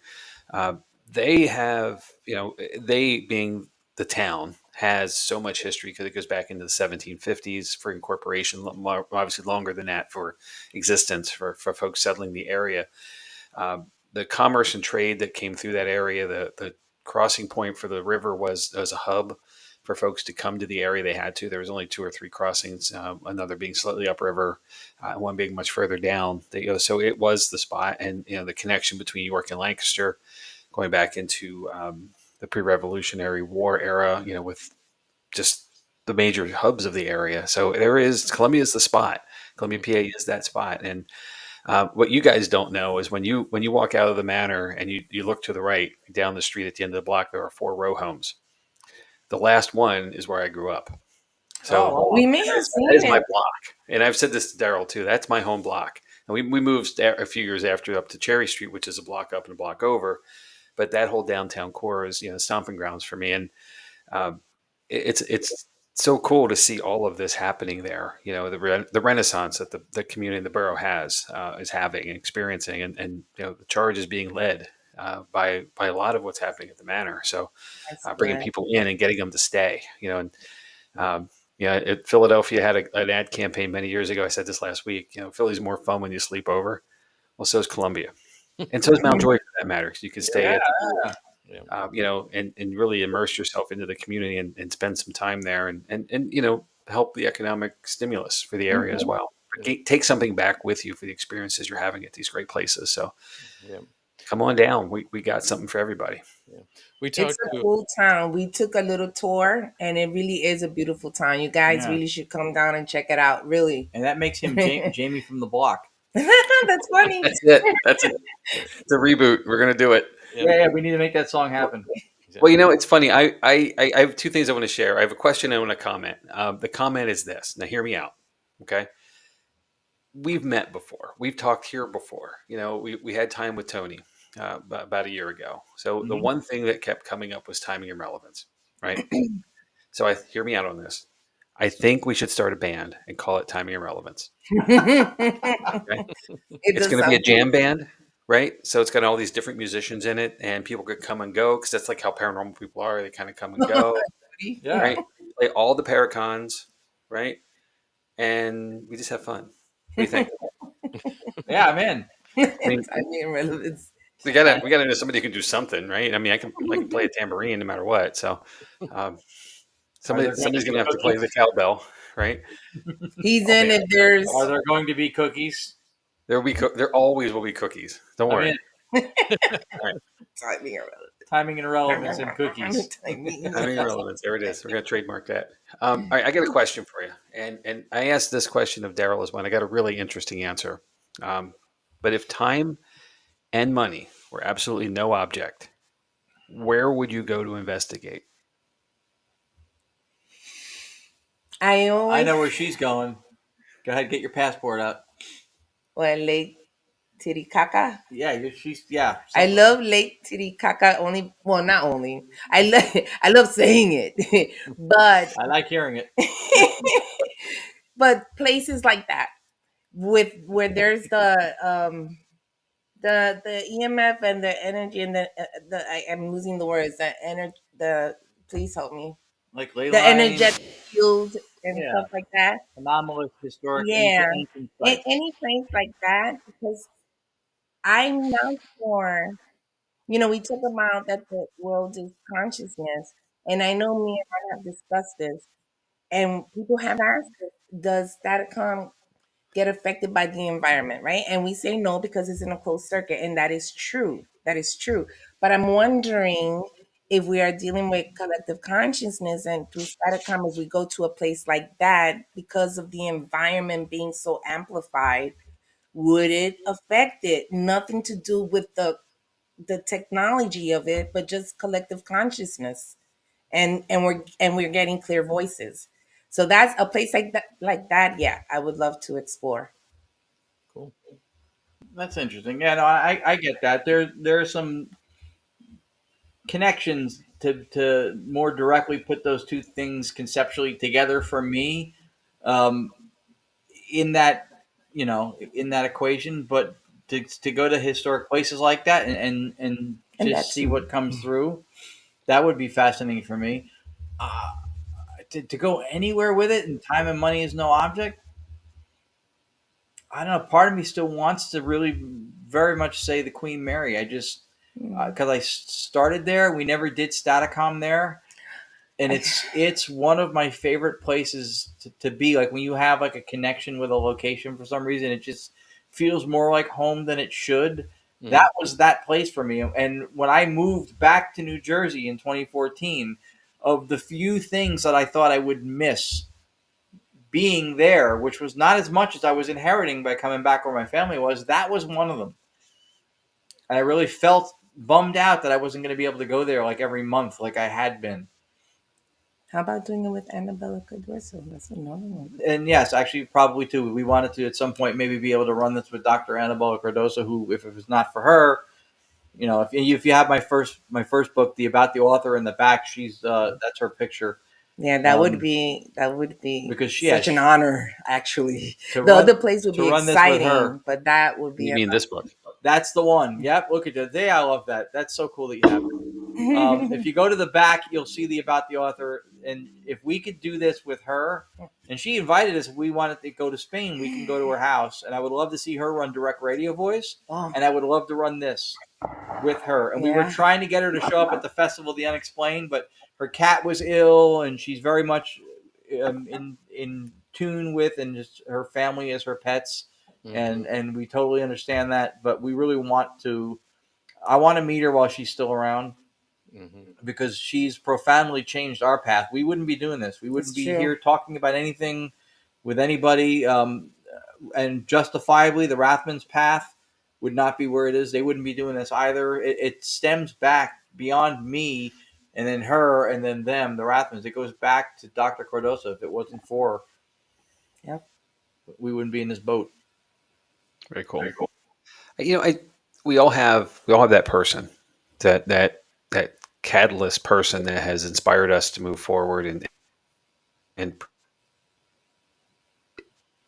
they always say you never meet your heroes, and I don't believe that to be true, because you know, when you do finally meet someone, you know, and I think the same will be true for you. You have a kindred spirit, you know, that drive is and passion and purpose that's been seeded to you comes from their work.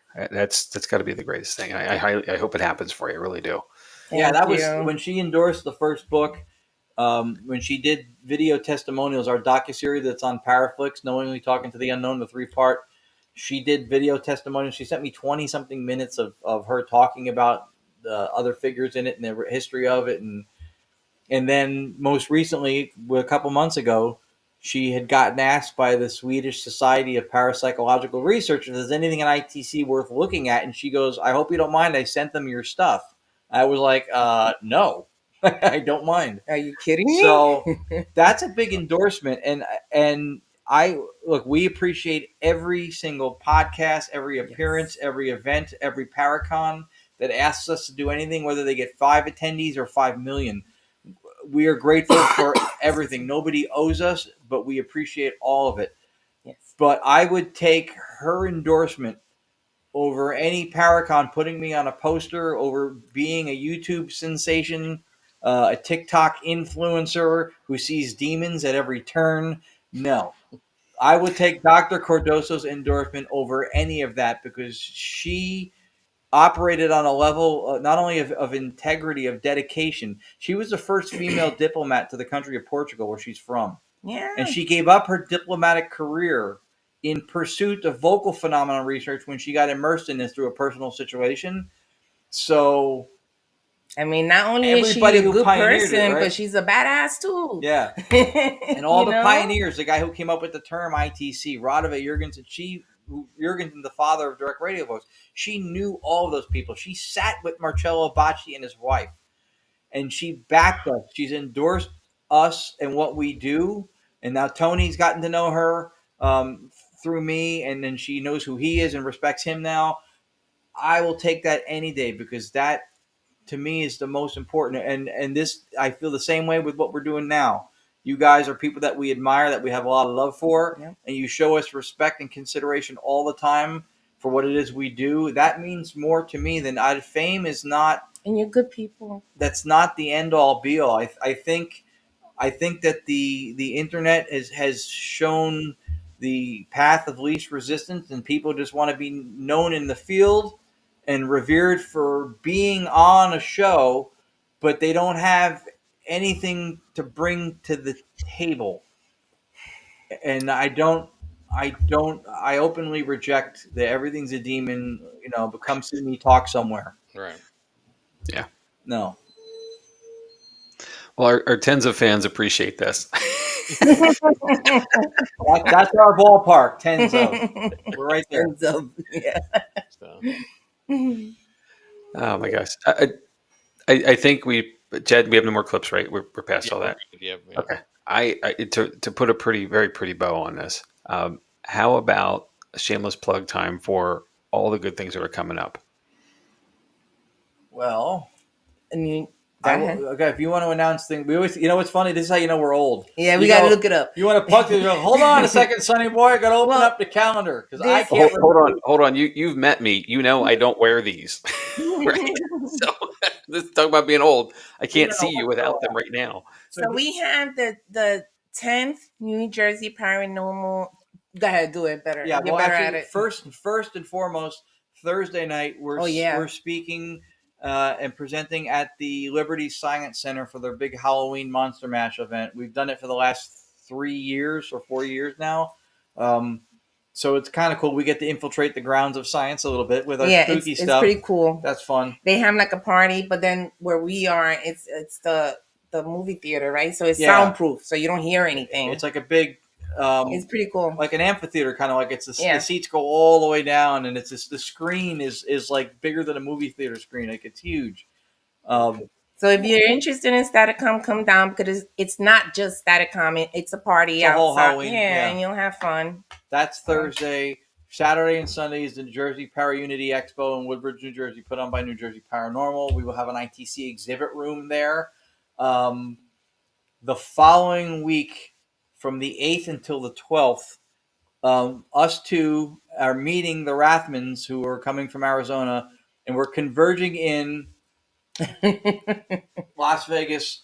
We don't have a lot to share at the moment, but we have a meeting and some potential to possibly have a footprint for Staticom in the City of Lights there going forward. So we're very optimistic to even have the door open to us for this. But that's what we're going to do. And then when we come back, I think we were invited to do Staticom at Hell House, I think for the first time, which we've never been to before. The 15th, the 16th, the Tubbs. That's a pre-investigation. Well, pre-investigation. Yeah. Okay, so that's a private thing. Then what else are we doing? Oh, you should do you should do this one. No, that one's important. The Mill? Yeah. Because that's the public event. The Mill at Spring Grove? Mm-hmm. Okay. You're better at it than me. I don't even know where that is. Okay. It's Larissa Rex Kim's Crypt 8. Kim's Crypt, sure. Yeah. Okay. So that's November 4th. November 22nd. I have a mint in my mouth. That's another thing. Yeah. Very bad. Friends of mine used to own that. I don't know if they still do or not, but friends of mine used to own that. So. Yeah. Oh, okay. I spent a lot of time in around there, and as a younger person, as a teenager, they had a haunted attraction there. When this buy ticket and get scared for the night, it was never about the mill or the facility at all. It was basically just some pass through and outside stuff. So I'm really be intrigued to see what is there, because it's an age old property. Now I'm really intrigued. So what's fascinating with this is if there's evidence capture that would be indicative of the history or any kind of a haunting at the location, I don't know that would be what would come from us. We always say that on the grounds of anomalous voices alone, we would never deem a location to be haunted. It's not enough of a criterion to do it. You need more than that, because we can get those anywhere. Mm-hmm. Right. But it is intriguing about the history and see how Staticom works in there. And we don't know. I don't know if there's anything going on. Perhaps they have activity in there. Yeah. But just to get voices, he's right. Just to get voices without anything else, you really can get voices anywhere. Even yourself without Staticom, with any DVD recorder. That doesn't mean that you're in a haunted place. You need other stuff. Right. Well, it's not timing relevance here. It's more context to relevance. Mm-hmm. Yeah, right. I get you. Okay. Right. Not that we can't produce something that would be indicative of the history there, or maybe there's an occupation of some sorts that's happening there. Not to say that we can't get that, but voices will come through with what we do. And then from there you can bore down a little bit more and determine whether it has anything to do with the location or the history, but not just because they're happening. Yeah. Well, this is the difference between like a ghost hunter and a paranormal investigator. And we talk about this a lot, and I'm not knocking somebody who wants to be a ghost hunter. You just go out for the thrill. Everything's haunted because something happened. Right. If you don't explore the content of what happened, like if a device activates, what caused it, take away the things that are normal first, and old buildings, knob and tube wiring, all kinds of reasons could be why there's EMF everywhere. Just do a baseline walkthrough, if you can, and or try to understand, was there activity outside? This isn't too far from the road. Was a car going by? Did it cause something to happen? Light move, like lights make things, shadows move, sounds. Were there other people present? Are there people in the building? There's a lot of things that could be and might be before you say it's definitely a paranormal situation. And that's the investigator doing the work. And I'm always going to put myself on the investigator side because I'm going to do the legwork of it. Sure, I get excited by the pops of things, and once that passes a moment or so later, then okay, what caused this? That's where my mind takes me, and I think it always will. And one of the beautiful things I love about my team with Jott-Nyx Paranormal is that's our approach. We're going to figure out what it was first before we stake the claim, because it's an injustice, and it's a false marker when everything's paranormal. It can't always be paranormal. Right. No, yeah, that team has got a lot of strong attributes. That's certainly one of them. You guys have a great team. The interaction with the public at a public event is important. You can't guarantee paranormal experience, but you can guarantee a good experience, and you guys do that in every conceivable way. From the food and beverage stuff, the snacks and everything put out, to the way you engage the audience between the sessions and get them involved, ask them for feedback. How did this go? Did you feel anything here?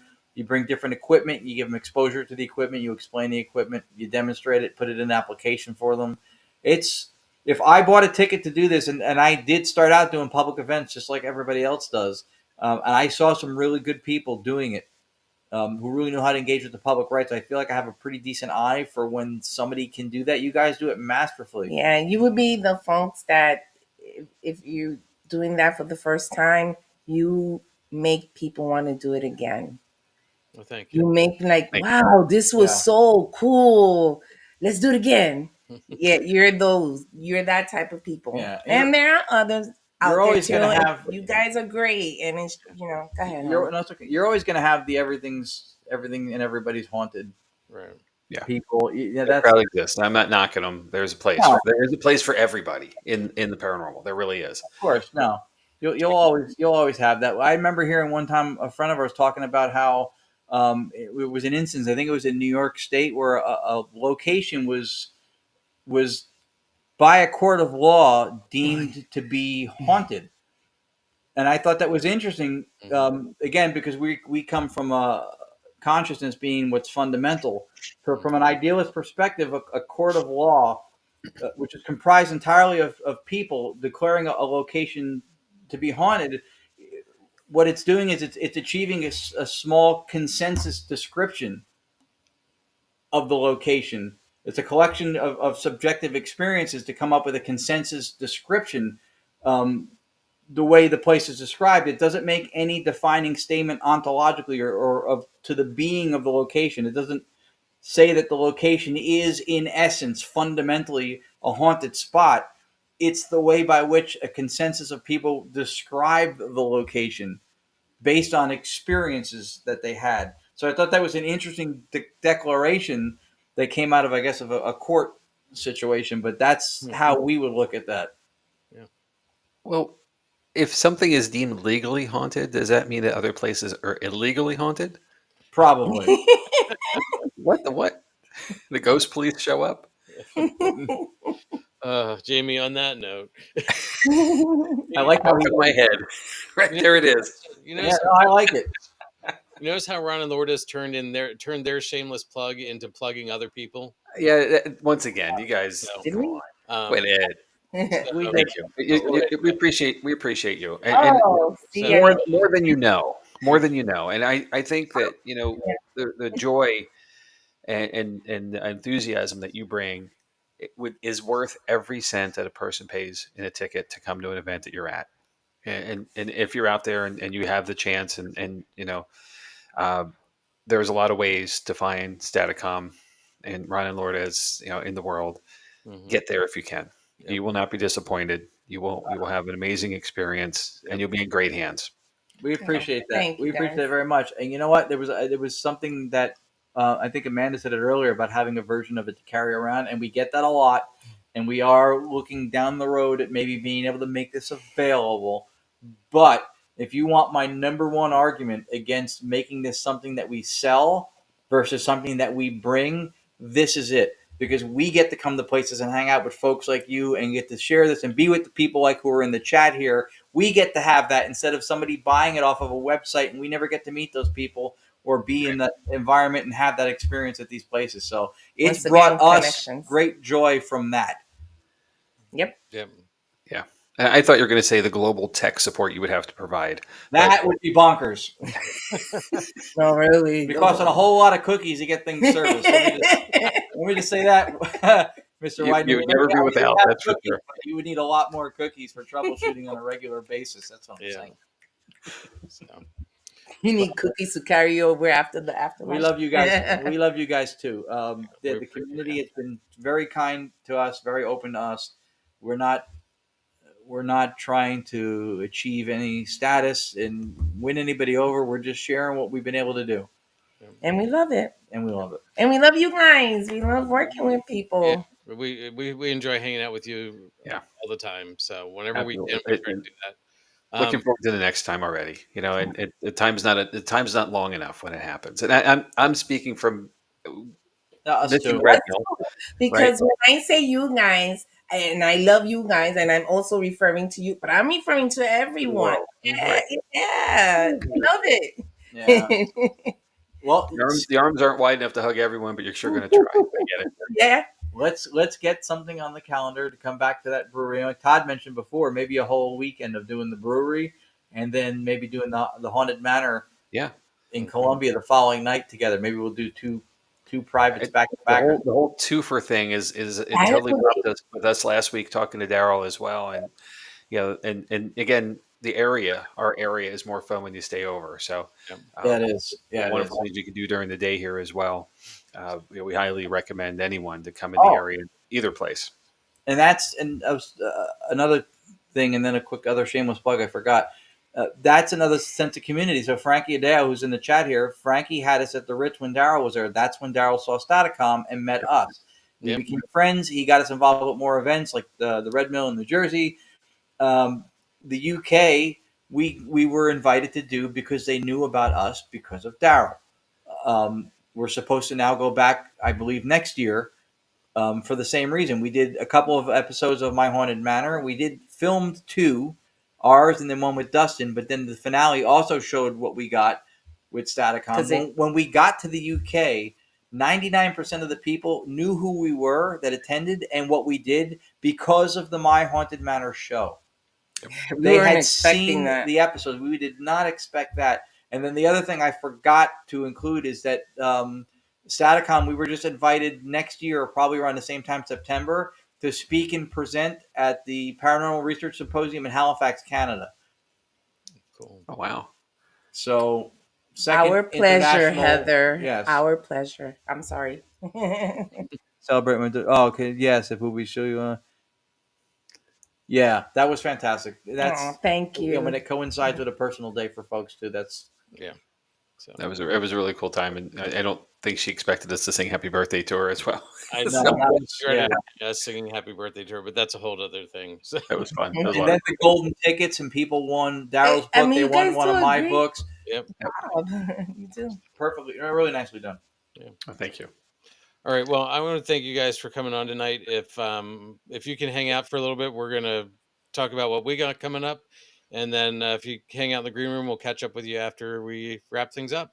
We are good.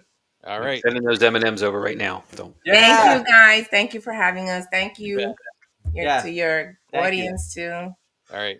Hold it. We'll see you in a minute. All right, Jamie. Yeah, so there's a good bit of stuff coming up with us still. So what a great episode, by the way. Yeah, Man, definitely a lot of fun. I can't say enough nice things. I'm probably going to do it anyway, but I got to read this stuff first. So next week on November 5th, we have Mount Washington Hotel. That Chad's going to cover that episode. Looking forward to it. Actually, it's a really interesting place. It's been on my radar for a couple years now. November 12th, we're going to discuss Rose Mackenberg, a real person who has, well, technically she might be a ghost by now. She has passed on back in 1968, but her time in the 20s and 30s and beyond, being an investigator for Harry Houdini, that Harry Houdini, and working through the shams and the falsity of folks who were working in the divinity world back in the day, taking advantage of people and debunking them and calling them out. Some beautiful work, interesting work, I should say beautiful, but interesting work, and just the courage that she provided, and the benefits she provided to legitimizing the field. Speaking of the Queen Mary, she's coming up November 19th. That's going to be Chad again. And, we love shapes and figures around here at Paranormal Lens. So the Great Lakes Triangle. Again, all you need are 3 plots and some spooky stuff in between. There we go. Have a triangle, we'll travel. So, and then also coming up, speaking of the Rathmans out in Arizona, is one that's a little further, not too far, but a little further down the line from them, the Birdcage Theater, which I believe to be in Tombstone. Am I right, Chad? Yep. Okay, I've been there actually. So really, what a neat town. Talk about throwbacks. It's just a cool place, and it's awesome that it's been preserved. Yeah. All right. So, and more after that, of course, we'll get to soon. Upcoming events for us with Jott-Nyx Paranormal, November 16th, coming up in a few weeks. We have another public investigation at Bube's Brewery. And then our last one for this year, at least, is on December 7th. That is also, tickets are available there at boobysbrewery.com.